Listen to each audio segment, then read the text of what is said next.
right, shalom, shalom. First and foremost, I'd like to give all praises and glory unto Yahweh, Bahashem, Yahweh Shai, Bahashem, Rakah HaKodash. Double honors unto the elders and apostles of great millstone who rule well. Citations to you, Akim, out there pushing this truth with sincerity. Back with you with another lesson through the spirit. All right, shalom to the elect. Shalom to you, Akwaf, that's in obedience. All right. Yahweh meaning he exists. Bahashem meaning coming in the name of. Yahweh Shai meaning he saves, who the world ignorantly calls Jesus Christ. All right. This lesson, we're going to harp on the prophecy. All right. Prophecy is very important when it comes to these scriptures, right? And the prophecy said the least of the flock shall draw them out. And that least of the flock are the so-called Amalekites, all right, who they call, what Revelations 2:9 speaks of, all right, who are the synagogue of Satan, the small hatters, the JOOs, all right, which recently, while the bread and circus has been going on, your FIFA and all that stuff, the reason why they amp up this stuff, because we've never seen so much soccer stuff going on. And even in that, you see a lot of racism and stuff, right? But behind the scenes, they have created a bill that has passed that has the Israeli army merging with the U.S. army, all right? And we have always been saying, the great millstone has always been saying that they're not going to trust in their own military because their own military is not going to fight their own country and their own people. They're going to get some outsiders out there that have no care in the world about the people here. All right. And the Israeli military is merging with the U.S. And that's prophecy. In Jeremiah, the least of the flock. All right, let's get that.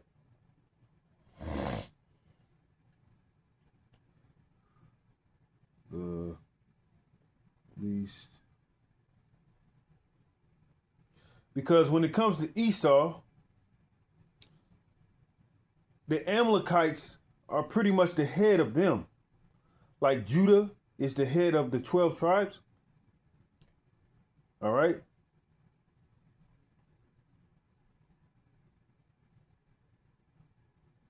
One second. Yeah, he's on phone.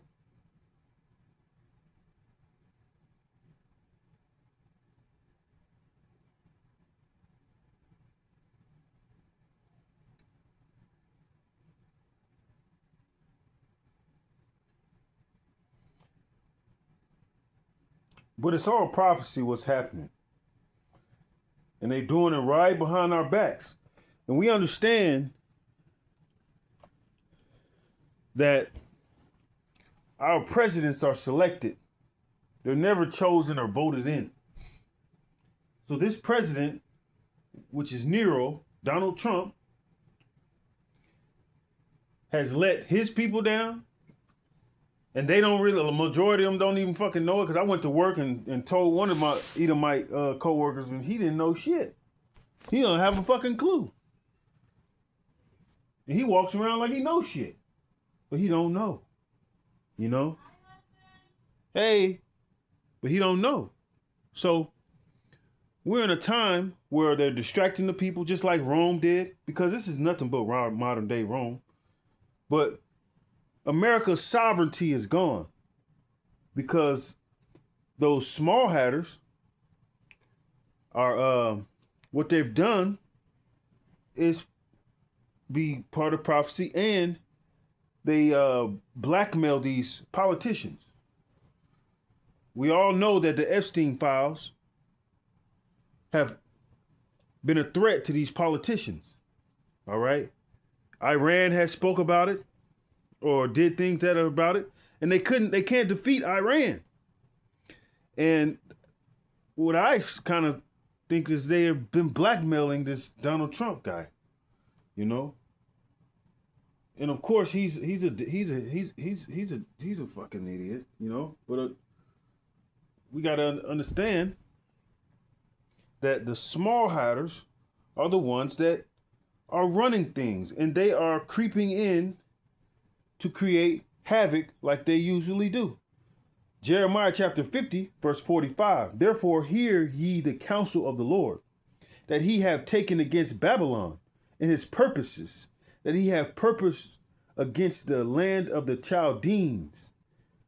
Surely the least of the flock shall draw them out. Surely he shall make their habitations desolate with them.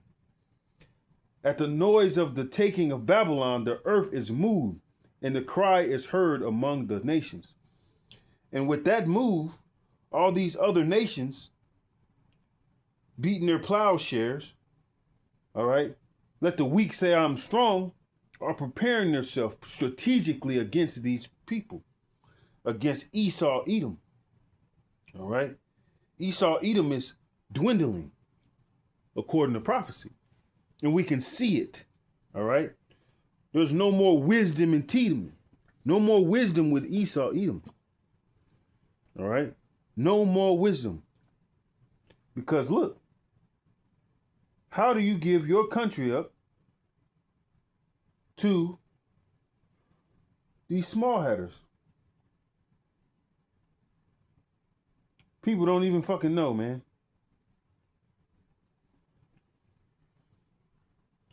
Jeremiah chapter 49 and 7, concerning Edom, thus saith the Lord of hosts, it is wisdom no more. Is wisdom no more in Teman? Is counsel perished from the prudent? Is their wisdom vanished?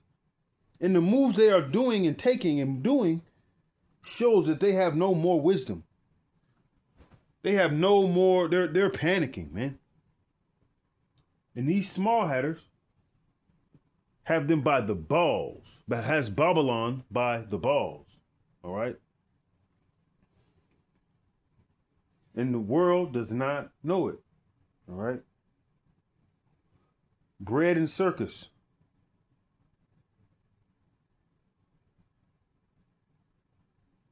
Has taken over this place.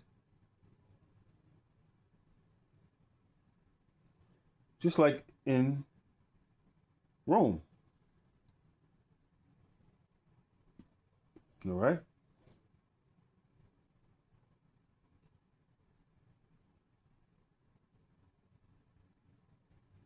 Just like in Rome.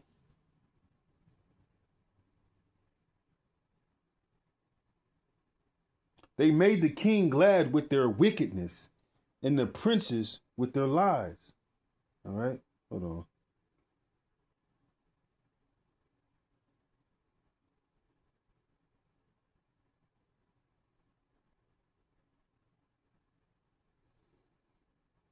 You never in your life, I never in my life seen them amp up fucking, excuse my language, but amp up soccer and all this stuff, man.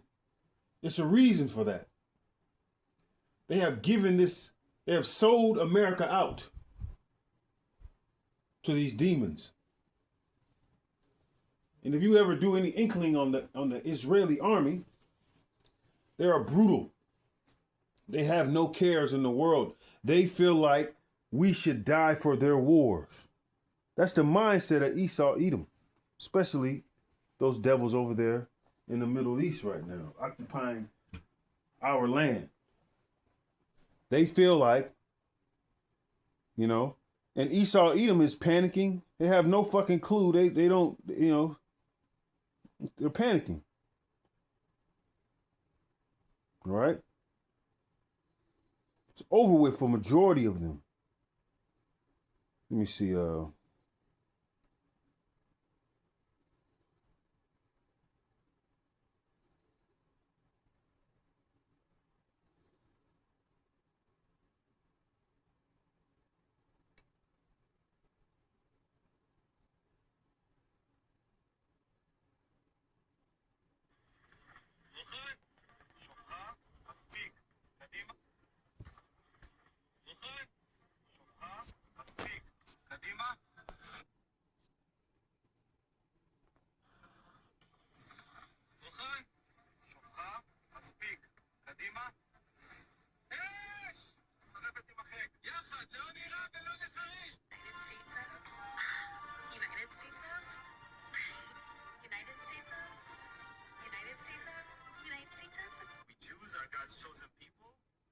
Gentiles must learn their purpose in life is to fight and die for Israel. All right. They feel like we should fight and die for them and their wars. All right. In prophecy, they're trying to implement that. They all are behind all of this technology stuff. They're all behind. They've already been starting their police academies in Atlanta. All right. American power has been trained to treat Israel as an untouchable. Billions in support and political protection with no questions asked. Israeli flag displayed inside U.S. Congress as if loyalty for a foreign state is a requirement of American politics. Then comes the other side of the relationship. IDF soldiers appear to burn the American flag with a rabbi framed non-Jews or people whose purpose is to fight and die for Israel. The United States keeps handing over money, weapons, and political cover to the state whose extremists openly show attempt for the same country except to defend it. All right? You know? This stuff here is real. Welcome to the United States of Israel. Say goodbye to your sovereignty. Say hello to ICE-DF. Yeah, the same IDF that's in love with rape, included but not limited to, with objects, gang rape, attempted rape, physical violence to the genitals, instances of targeted shooting of the genitals, touching of the breasts and genitals, strip and cavity searches conducted without apparent security justification, forced nudity, and threats of rape. These incidents were not isolated, but part of a pattern of sexual violence against Palestinians, including as a form of torture. Of course, we're saying this same pattern manifests itself across ICE detention facilities. If ICE isn't responsible for the people that are in its detention, then who is the people who trained them? The IDF? Yes, that could be a case, right? It's not their fault. They were trained that way. If you're a Republican, you 100% just voted for a merger between America and Israel. If you're a Democrat, you kind of sort of voted for it. The Republican-controlled U.S. House of Representatives voted in favor of a record $1.5 trillion military spending authorization bill containing a highly controversial provision to increase cooperation between the U.S. and Israel armed forces. They little fucking summary on their website, they try to hide it. They try to say sets policies for various matters related to DoD interaction with foreign nations, including matters concerning Israel. Make sure y'all keep a fucking eye on this bill, but we shouldn't be keeping an eye on this bill. We need to go goddamn occupy the fucking Capitol. Donald Trump and his Zionist cronies are literally trying to sell America off to fucking Israel. At the same time, they just snuck the SAVE Act into the same bill. So not only is Israel going to be running you, but you're not even going to be able to vote about shit they got going on. And let you speak out about Israel or America after this. You see what's going on in Gaza? Everything that's going on in Gaza is going to happen right here in America. Especially now that you're talking shit about Israel, nigga, you talking shit about America. Because Israel and America one and the same. Everything you see in Gaza, they are going to do here. Gaza was One second. training ground. Mind you, the president of the United States, Benjamin Trump and Yahoo, isn't seeing enough Americans getting killed. So they're going to have to ship in the IDF. So they finna bring the professionals in. Y'all niggas better get ready. Because the 1-2 punch is coming home. And Republicans, again, blame yourself. Blame your goddamn self. Because y'all niggas new to the party. The left, they been hating on us. Because we been against Israel. Also been against the World Bank, the fucking IMF. Everything y'all waking up to the left has been known. Welcome to the United States. All right, with that, I'm going to give all praise unto Yahweh, Bahashem, Yahweh Shai, Bahashem Rakah HaKodash. Hope the elect was edified. Until next time, Shalom. Kwam Yasharala, Abad Babal.